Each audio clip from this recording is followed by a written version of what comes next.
Assalamualaikum warahmatullahi wabarakatuh. Selamat siang semuanya. Perkenalkan, nama saya Nisdatul Islah, NIM 22, dan teman saya Muhammad Wahyu Ramadan, NIM 29. Kami dari kelompok 5 akan menjelaskan tentang motivasi menciptakan suasana belajar yang menyenangkan. Materi pertama akan disampaikan oleh teman saya Muhammad Wahyu Ramadan. Kepadanya dipersilahkan.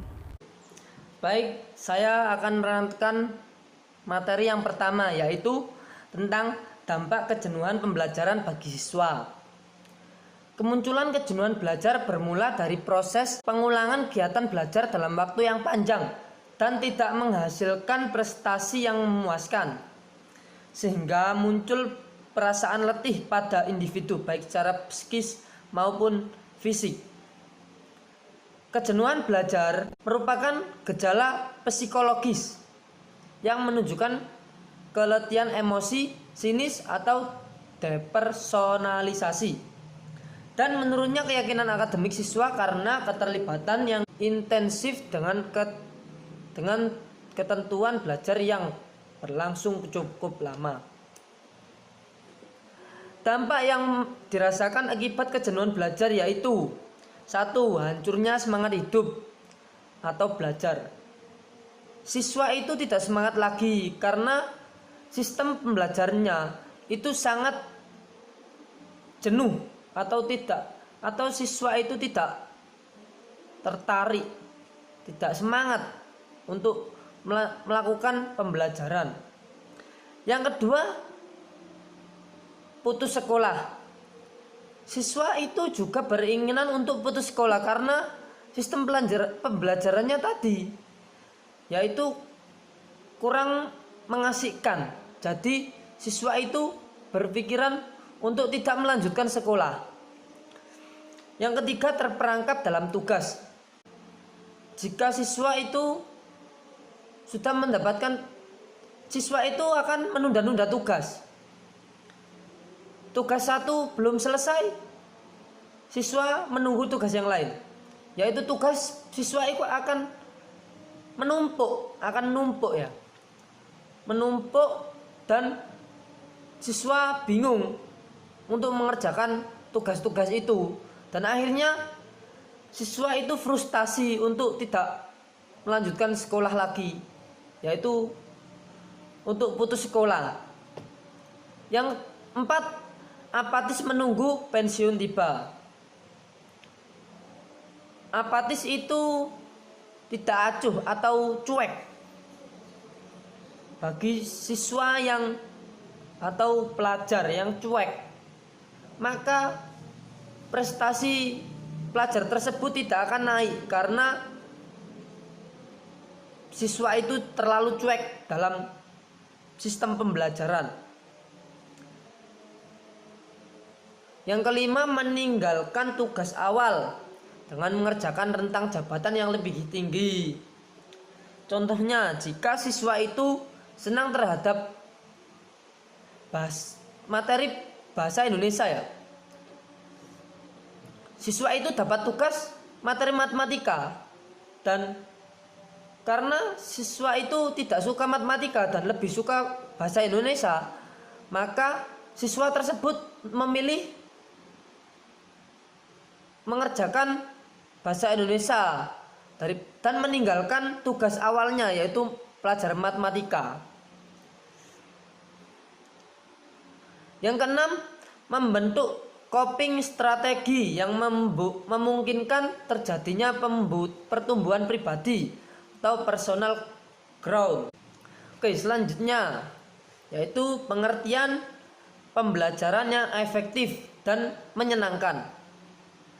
Hakikat pembelajaran yang efektif adalah proses belajar mengajar yang bukan saja terfokus kepada hasil yang tercapai peserta didik, namun bagaimana proses pembelajaran yang efektif mampu memberikan pemahaman yang baik, kecerdasan, ketekunan, kesempatan, dan mutu, serta dapat memberikan perubahan perilaku dan mengaplikasikan dalam kehidupan mereka. Salah satu hal yang harus dikedepankan dalam menciptakan suasana belajar yang menyenangkan adalah menyertakan partisipasi siswa di dalam kelas, yaitu menunjuk salah satu siswa untuk berpresentasi. Selain untuk membangun komunikasi dengan siswa, pengajar juga dapat mengetahui apa yang menjadi kebutuhan bagi para siswa. Jika situasi ini tidak terbangun, bisa jadi siswa akan merasa canggung berbicara dengan guru atau sungkan, dan berkomunikasi tidak akan berjalan baik. Akibatnya, pengajar juga akan mengalami kesulitan untuk mengetahui apa yang menjadi keinginan siswa. Selanjutnya, suasana pembelajaran efektif dan menyenangkan. Suasana pembelajaran yang efektif, siswa dapat belajar dengan baik dalam suasana yang wajar, tanpa tekanan dalam kondisi yang merangsang untuk belajar. Contohnya, guru itu mengetahui apa keinginan siswa tersebut, dan guru tidak menekankan siswa untuk bisa. Ya, menekankan itu terlalu menyuruh, terlalu menginginkan siswa itu bisa dan tidak melihat kemampuan siswa tersebut. Jadi siswa itu akan merasa terdesak dan kurang mampu untuk mengerjakan apa yang diperintah oleh guru tersebut. Suasana pembelajaran yang menyenangkan. Belajar menyenangkan adalah jika dilakukan dalam suasana yang santai dan melibatkan murid secara aktif. Guru itu harus bisa mengkondisikan kelas secara baik. Guru itu harus bisa mengajak berkomunikasi siswa dengan baik. Guru sebagai teman belajar siswa, karena jika guru itu terlalu egois, contohnya guru egois itu jika ditanya muridnya itu tidak menjawab atau menjawabnya itu singkat-singkat gitu. Jadi guru harus bisa membuat kelas tersebut menjadi suasana yang ceria agar siswa dapat pelajarannya itu dapat masuk ke otaknya. Guru tidak berperan sebagai figur yang memaksakan kehendaknya untuk dituruti murid, tetapi lebih sebagai teman bermain serta teman yang memahami dan selalu memotivasi mereka. Ya, sudah saya jelaskan tadi ya. Tidak hanya murid yang merasa senang dalam pelajaran tersebut, tapi guru pun akan mengalami bahwa mengajar itu sangat menyenangkan. Guru pun tidak tertekan untuk mengajar murid-murid itu. Guru pun harus dapat melaksanakan tugas mengajarnya dengan sungguh-sungguh karena dia menyenangi profesinya sebagai guru. Guru itu harus menyukai profesinya tersebut. Jika guru itu tidak menyukai profesi sebagai guru, maka orang tersebut tidak bisa menjadi guru. Ya, seorang tersebut harus menyukai karena seorang guru itu harus menyukai profesinya. Jika orang tersebut tidak menyukai profesi sebagai guru, maka jangan jadi guru. Ya, sekian dari saya, dan materi selanjutnya akan disampaikan oleh teman saya. Baik, materi selanjutnya adalah menciptakan suasana pembelajaran yang efektif dan menyenangkan bagi siswa. Kondisi belajar yang efektif. Untuk dapat belajar yang efektif, diperlukan lingkungan fisik yang baik dan teratur. Misalnya, ruang belajar harus bersih, tidak ada bau-bauan yang dapat mengganggu konsentrasi belajar, ruangan cukup terang, tidak gelap, dan tidak mengganggu mata.